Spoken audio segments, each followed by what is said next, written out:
And welcome back. We're coming to you live today from Arlington. And our next guest is Reverend Gordon Myers, who's with the Living Word Lutheran Church. Come grow with us is your positioning line. But if you're not growing, you're not going. That's right. Let me get you pull your mic up just a little closer. There you go.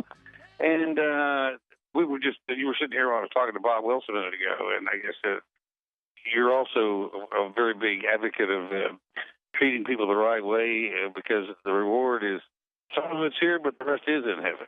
Well, as I look back on my life, my personal life, as my life as a pastor, my life as a parent, a member of community, almost anything that I've done that's been worthwhile, that's had any benefit or been something I'm proud of, requires a little bit of a sacrifice or an extension of yourself for the sake of someone else. And if you're not doing that, then you're not experiencing some of the fullness that. Well, one of our sponsors is Hope. Not Hope Church is where I go to church, but Church Health. Dr. Scott Morris. Yes. And of course, his whole philosophy is you have to have every part of your life has to be intact. Spiritual, your family, your friends, your work, all of it. Your physical health, all has to be in tune, or your life is out of whack. Yeah, and it's real easy in the kind of world we live in to live bifurcated lives where you're almost have dissociative personality disorder. You have part of your life that you invest in your job and making a living, a part of your life that you have with your family, a part of your life with your community, and sometimes those are kind of they almost seem to be in competition with one another instead of synchronized. Mm-hmm. So that's a large part of what I believe the faith community has to offer is a chance to work on issues like that, provide things that sort of bring those things together. More and more I see as a Christian that the Christianity is under attack. Not we always think about being in some far-off places, but it's under attack right here in this country. Well, the history of the Christian faith is one of being under attack. It's always been sort of counter-cultural in most parts of history, and actually it's when it is that the church thrives the best. The early church in that period where the Roman Empire considered them to be enemies is the time of the most explosive growth.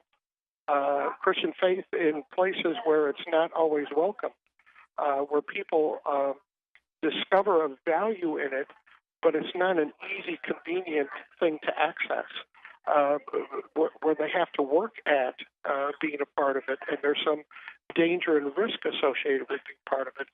That's actually when I think the Holy Spirit kicks in, and people take it seriously because it's the difference between life and death. Yeah, I guess psychologically too. If somebody tells you can't do something, it kind of makes you want to do it anyway. And people don't like being told what they can and cannot do. Well, you think, in my experience, when we're comfortable, then it's real easy to sort of rely on ourselves. But when tragedy happens, when we're living on the edge,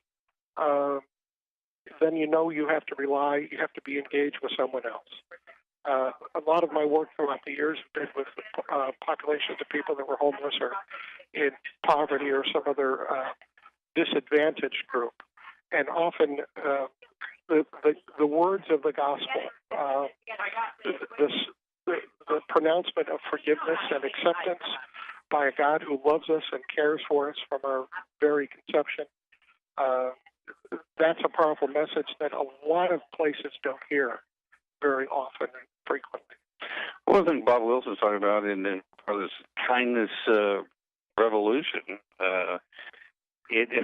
just the thought of it, it's so ambiguous, the two words together, kindness revolution, like we got to have a revolution to be kind to people, when it should be your first nature is to be kind to people. Well, but there's so many ways in which that nature, that impulse that we might have to experience community or celebrate it or be nice to one another is masked.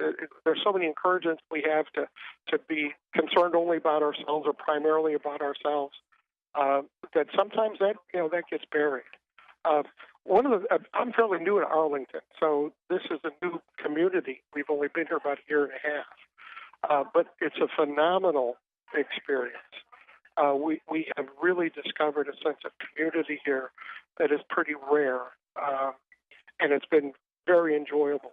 What part of the country did you come from? Originally Chicago, but I've been in Texas and Colorado and Georgia and recently from North Carolina. It is interesting. I've lived in Canada and I've traveled up north, and I grew up in Texas primarily, and was born in Texas. And there is something about the north and the south that's different. And this is what I've found. Is in the north, if you're nice to somebody, they think you're trying to get something from them. Why are you being nice to me? And in the south, it really is kind of expected. And we're kind of insulted when people insinuate that we're trying to con them in some manner. But I remember the first time I went to New York, and I said hi to everybody like I do, if I grew up. Hey, morning, how you doing? How you doing? And they won't look at you. It's suspicion. Yeah. It is. You must be up to something if you're trying to engage them in a conversation. Yeah, and if I'm being nice to you, the next thing is, you want to buy a watch or something else. But in the South, it is there is a warmth there, and I think that people ask me why I go to church. I said because people are happy there, and that's true. I mean, where else do you go? Most everybody's smiling, and they are smiling in church before, during, and after. Hopefully, yeah. So it's if for nothing else, go to church, be around happy people. Then you start figuring out why they're happy. And, that's the key to the mystery right there. Yeah, and when the happy people can be welcoming of the people who are less happy and lost and hurting. Yes, that's real important. And especially for those of us who've been blessed with growing up in whole families and having whole families and living in a faith-based atmosphere, going to church, you have no idea that there's a whole other world going on out there every single day. Mm-hmm. And just like we were having the folks on with the different stand program, where it's a second chance program. Now, they're kids that grow up that they don't sit at the dinner table with their folks every night and watch Andy Griffith while they have dinner. They live in neighborhoods where people are getting shot, get killed, they're stealing stuff, and the only people that have anything are the people that steal stuff. The people that are honest, go to work every day, have very, very little. And so they're the priorities. They get kind of, well, I want to have stuff, I guess I got to be a thief. So it's there's a constant thing there, but I think jobs is one answer. Giving people a second chance, getting them into church, and finding out that it is about choices and making the right choice. In my previous situation, I was in Durham, North Carolina. My congregation was near the largest public housing complex in Durham. And it was an incredible experience getting to know people. And it takes some investment time to build relationships within that community. Because they don't trust you either. Well, no. A guy that looks like me is either undercover cop, an insurance salesman, or someone out to scam somebody, or quite honestly, religion is used by a lot of people to con people. Yeah. Yes. So you have to overcome that, and the only way you do it is through time. Yes. And repeat performance. And once people begin to trust you, and you can build a relationship and get to know them as people and not just as a category of life experience, that's when some real important things can happen.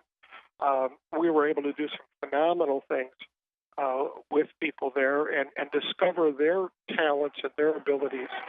I think one of the keys in building those relationships is to not have it be a paternalistic kind of thing, but to recognize that. By the way, that's a train coming back.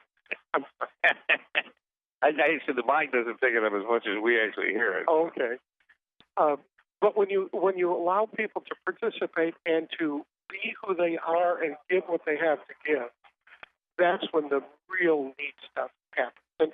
And we think of a situation like that where there's poverty doesn't have a whole lot to do with Arlington, which has a reputation of being a rather affluent community, and people are fairly comfortable in their lifestyles and so on. But last June, someone posted on Facebook, on Arlington's Facebook page, about a little food pantry, just a box that someone had put up, and they put food in it. And the idea was, if you've got something to share, put that food in the box, and if you need food, Take some. Take some. And the Facebook page kind of blew up, and all we had to do, or all I had to do, was say, hey, if there's anyone interested in organizing that and following through with that, it's a great idea. It speaks well for the community that people are interested in this. Come together for a meeting. We'll get organized. We'll make it happen. And within about a month of the first organizational meeting, we had plans together. We had talked to the city and kind of went through all the things that we needed to go through. We built the first box was built by some volunteers. It was painted by a Girl Scout troop, and then food started coming in, and we have it housed at our facility on our parking lot outside, and it's really very low key. It's not we don't monitor it or anything like that, except to try to keep it replenished and restocked. But the response from this community has been outstanding. And we haven't gone after a lot of corporate sponsors or anything like that. It's really a lot of neighbors being neighbors to one another.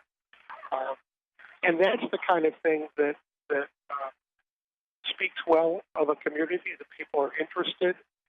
They're aware that I may be comfortable, but I'm aware of the fact that there's people in my community that may be a little less likely to be seen or noticed, but have needs, and we want to be a part of meeting those needs.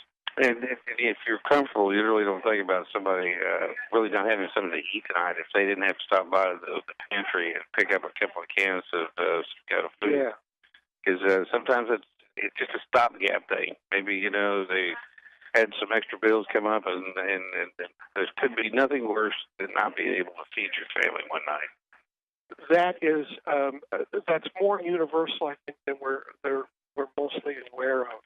A lot of families, even in affluent areas, are one or two paychecks away from being on the edge. Mm-hmm. That happens all sorts of places. And there's variances in people's circumstances and illness and loss of jobs and other personal tragedies that take place. So at any minute, and a lot of people that have participated have basically said that. There was a time in my life. Oh, I've seen it many times when we've had different drives with television, and we're out there, and people pull up in an old car, and they hand out a $50 bill. And I go, man, are you sure? And they go, hey, I've been there. I got an extra 50, and it makes me feel good to give it. Let me give it. One of the astounding learnings from me having the privilege of working in the public housing community was to recognize the depth of people's care and compassion, even and especially among people who did not have much. So it was incredible, their generosity toward one another. And it's certainly true of this part of the world, too. Reverend Gordon Myers, thank you, sir. Thank you. And welcome to the community. Thank you so much. All right, we're going to take a break, and we'll be back.